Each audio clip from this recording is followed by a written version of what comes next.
నిర్ణయాలు తీసుకుంటూ సంపద అంతా కూడా కొంతమంది కార్పొరేట్ కంపెనీలకు కట్టబెట్టడానికి కావలసినటువంటి చర్యలు తీసుకుంటున్నటువంటి నేపథ్యంలో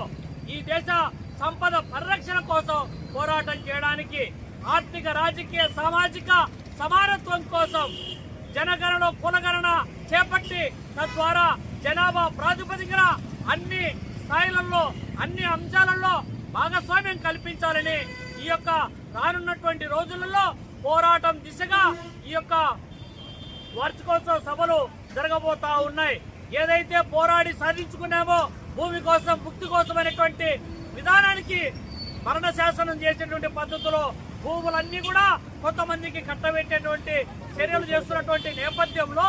రానున్నటువంటి రోజులలో భూమి కోసం ముక్తి కోసం మరోమారు పోరాటానికి సమాయత్తం చేసే దశగా జరుగుతున్నటువంటి శతవార్షికోత్సవ ముగింపు సభలను జయప్రదం చేయాలని చెప్పి ఈ సందర్భంగా విజ్ఞప్తి చేస్తా ఉన్నాం. కడప జిల్లా నుంచి వచ్చేటటువంటి వాళ్ళందరి కోసం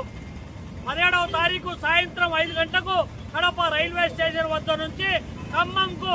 ఒక ప్రత్యేకమైనటువంటి ట్రైన్ కూడా ఏర్పాటు చేయడం అయింది.